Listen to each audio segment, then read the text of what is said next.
I'm Tom Parker and welcome to Voices from the CEPS Ideas Lab. In this episode, I spoke with Sandrine Dixson-Declève. Sandrine is a global ambassador for the Club of Rome and executive chair of Earth for All. She also sits on several non-executives and advisory boards, including the Climate Governance Commission, and is a senior associate and faculty member of the Cambridge Institute for Sustainability Leadership. During our interview, we discussed the EU's industrial policies, specifically around the green and digital transitions, and some of the challenges and opportunities Europe faces. We also explore what Sandrine calls the morality gap, where profit-seeking shareholder value is a barrier to implementing socially supportive policies and what needs to be done to address this. I hope you enjoy the episode. Well, welcome, Sandrine. It's a pleasure to have you here. Thank you, Tom. It's a pleasure to be here. Now, it's a big first question, but what do you see are the biggest opportunities and also some of the challenges for Europe in achieving its industrial ambitions, but specifically around its sort of climate action, sort of green move, as well as a digital transformation? So I still fundamentally believe that the twin transition is the right way forward. I think that the Green Deal and a real understanding of where we can actually capture a digital deal for Europe is fundamental. There are parts that we've lost in terms of the digital side. I think that a lot of the entrepreneurs that I've been speaking to have very much been looking at some of the competition coming from obviously China, India, the United States. But what's also interesting is this is the possibility for a perfect storm in Europe. Conversations that I'm having and the statistics show that about 66% of companies across Europe said that we have a deficit of skilled labor and new skilled talent. And yet, having also just been in California and talking to friends and companies across the US, they're looking at a safe harbor. They want to leave the US. We could actually create a reverse brain drain in Europe at this time, offering some of that unbelievable talent to come to Europe. But are we doing that with the signals that we're giving them from legislation? And I'm not sure we are. Well, it's the first I've heard of it. Well, there you go. Most people haven't heard of it. 66%, okay? In comparison, 33% of companies complained of overregulation. So what are we focusing on? We're focusing on the overregulation, predominantly for incumbents. Incumbents don't bring in new skilled labor. Incumbents try to save what they already have, but are already slashing half of their labor. So we really need to think through this. Do we want to protect incumbents in Europe only and not create a new market for new skilled, unbelievable entrepreneurial and innovative activities? I don't think so. Hence, if we get the new Green Deal, which is the Clean Industrial Deal, right, alongside digitalization, I really think we're onto something. And I think we need to be careful to get too sucked into the Trump effect, which is making our legislators, our policy leaders, our governments, like deer in the headlights of a US Mack truck. Well, you've mentioned a great sort of challenge there, which is the skilled labor, but an opportunity of bringing them back from the US where they had been taken for many of the previous years. And that means Chinese and Indians too, right? Who've all gone to California, who've all flocked. They don't want to stay. They're quite frightened of staying in the US. So they're ready to leave. And so there's an opportunity there, but where are some other challenges and then therefore equally the opportunity on the other side? So I think some of the key challenges is how much do we put into the incumbent basket and how much do we actually really stimulate new capital, new investments in Europe, new types of champions. And I think we need to be very careful to put all our eggs in the incumbent basket. That's what I'm seeing through the omnibus proposal. The omnibus proposal, and also the fact that we're now looking at bringing and signing deals for LNG. We're looking at signing deals back into fossil energy, so back to business as usual, at a time when we actually should be moving away from fossil energy. This is where you get kind of the big dilemma, which I don't think we're talking about, which is the fact that the US proposals now are all linked to the 3 M's. Money, but also chasing molecules, which are predominantly fossil-based molecules and electrons, and then chasing minerals. And the whole geopolitical structure, the decision-making structure of the United States is following those key channels. Now, the big issue we have is that we need to think about that the money, the minerals, and also those molecules are actually all tied to AI. The US, and think about it, okay? Going into, I mean, apart from Panama is a bit of a glitch, right? Because that's just Trump being pissed off about his hotel. But still, we need to think about the trade element of Panama. Yep. Then we get Canada, cheap energy, which is what the US desperately needs. Yep. And then we get Greenland, minerals. Yep. Ukraine, minerals. Yep. Think about it. That is the geopolitical strategy for those mega titans that all want to have part of the AI piece and continue to follow the money because that's all they care about. Yeah. How do you compete against that? Now, either we decide to throw our moral values out the window as Europeans, and by the way, I speak with an American accent, but I am European.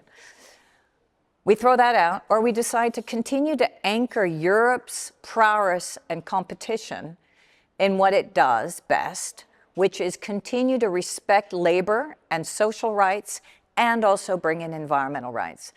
And that's why grab that intelligence, which probably will enable us to get that prowess on the digital side and also on the environmental side, and really enable that twin transition by working with that skilled labor and also enhancing our own labor needs. And there's absolutely a way of still remaining competitive with that industrial might of the US that are changing tack and going back to business as usual.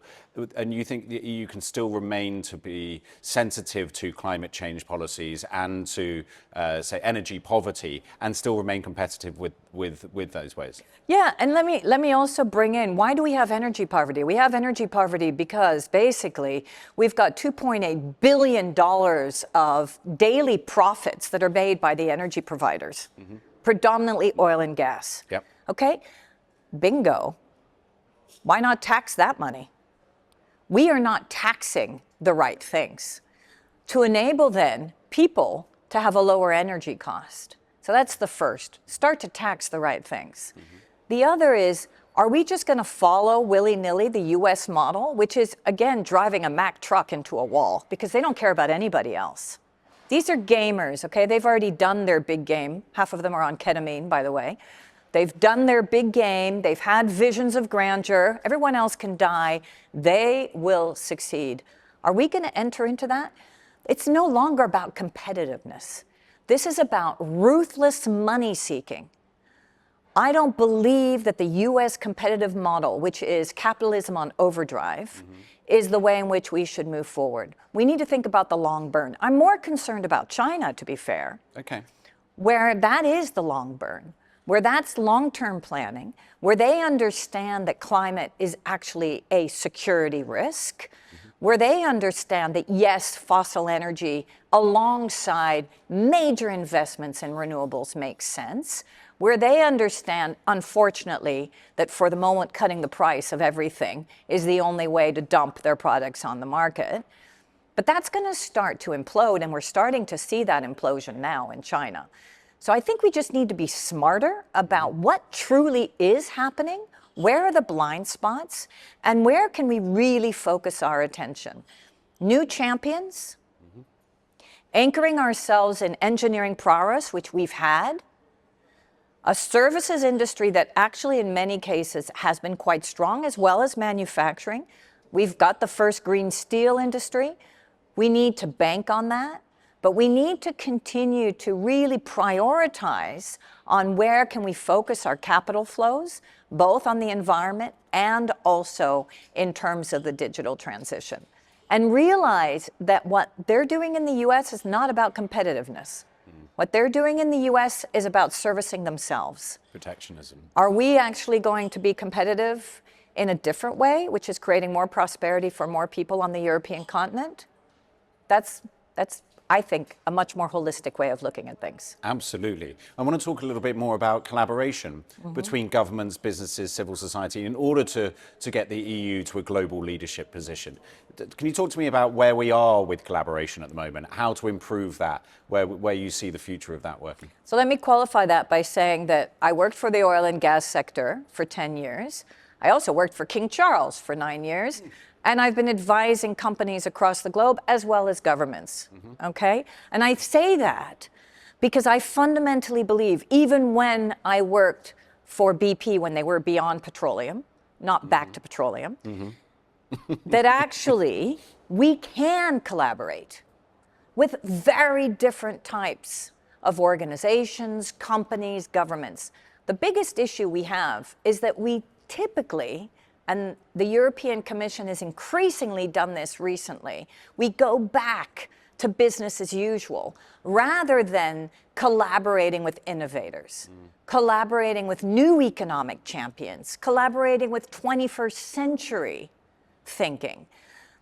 We have so much expertise in Europe, and we will have to do things differently. This is what I call business unusual. That means bringing in the right type of expertise, people who understand, and I'm having fascinating conversations around energy investors who are really looking at where is the real energy investment. And by the way, it's not hydrogen. Most of them are saying it's not hydrogen. It's also capitalizing on the renewables that we already have.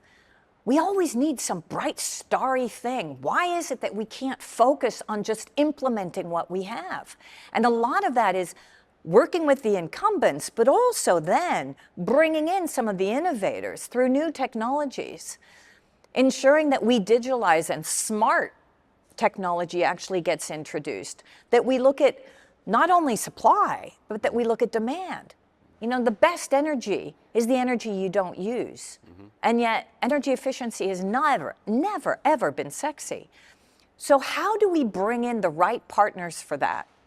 Having grown up in California, already in the 80s, we were setting up research triangles between private sector, public sector, and ensuring that we then, with new innovators, researchers, academics, we actually upped the bar in terms of the type of innovation that we needed. And we also made the cycle of change and innovation for 5 to 10 years. We need to do that across Europe. Up the bar on research triangles, up the bar on implementation triangles, put in coalitions of the willing that are actually ready to move together. And then, at this time, bring in partners. Africa, so much young talent. How can we work with Africa? Not in the usual, we're going to come and give you some development aid, but no, we need you, you need us. How do we do this together? Same with Asia. Have honest conversation with China. I know that's tough, but we've got to do it. This is the moment where most of the world can come together against a Trump-like mentality. Because if we're not fast, everyone's going to continue to be so scared that they'll join that camp rather than joining this camp, which is the camp of the future. I want to talk about, you mentioned the energy incumbents and working with them as well as innovators. Now, some energy incumbents have expertise in greener technologies. Floating offshore wind, for example, is championed by the oil and gas sector. How do we make sure that actually there is more profitability and there is more incentive that they go towards those technology stacks rather than allowing subsidies, rather than allowing more investment back into petroleum? And you think that there's actually a way of that happening? Specifically in Europe, or a different policy framework allowing that to happen than the other countries in the world that are just pushing back to fossil fuels? So I think this gets very complex, because this is not just about picking a winner in terms of technology, which is what everybody immediately gets into, right? This is about the fundamental flaws in our economy today. It's what I call the morality gap. We have a bunch of CEOs running around who are absolutely immoral. The question is, how much is enough? Everything is so profit-seeking and shareholder value-based that we actually have no maneuverability in terms of truly creating implementation for the right things. Because at the end of the day, it's all about shareholder value. And it's all about CEO getting those big golden packages. I mean, you have to realize that since 1978, okay, CEO salaries in the United States have gone up by how much? Just hedge a guess. I mean, thousands of percent. 1,400%. Employee salaries, 18%. Yeah. Inflation, anywhere from 20 to 30 to 50%, depending which country you're in. So what are we doing?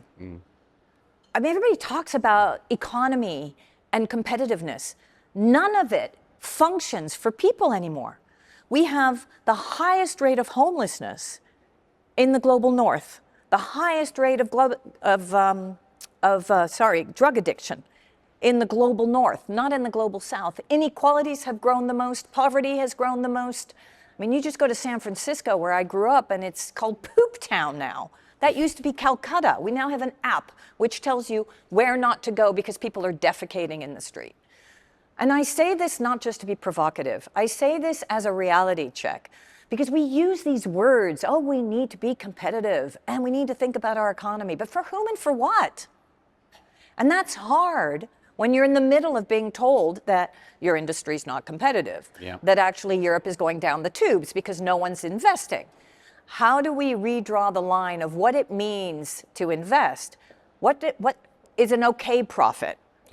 Rather than margins that are so phenomenal that, of course, you're never going to make them if you actually do the right thing. So that's placing a cost on what is the most important, starting to look at externalities, starting to place a value on the balance sheet for nature, for example, all the things that we don't place a value on.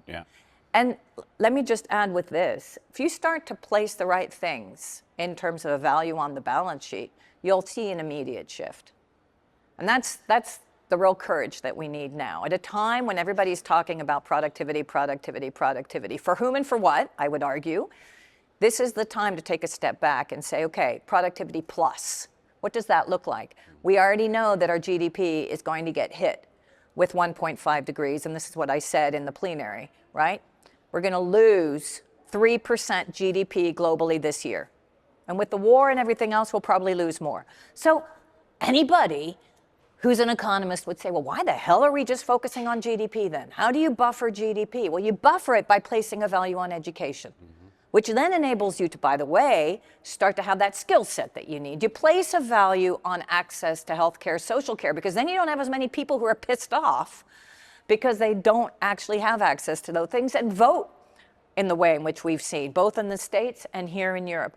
You place a value on those things that are going to buffer society from the compound effect of climate change, of war, and of pandemics. We need a moral margin. That's how we look at the economy. And then you start to drive your capital to go in those places that become the real underbelly of a thriving economy that's enabling people not just to survive in the 21st century, but to thrive. Love it. I was about to say, we need a moral margin, don't we? Moral margin. There That's you go. it. That's Done. it. Well, I wish we had more time to talk about it because it's do I. passionate and I loved it, and clearly some major areas that need consideration. But Sandrine, look, it's been a pleasure speaking with you. Thank you very much. The same. Thank you. Take care.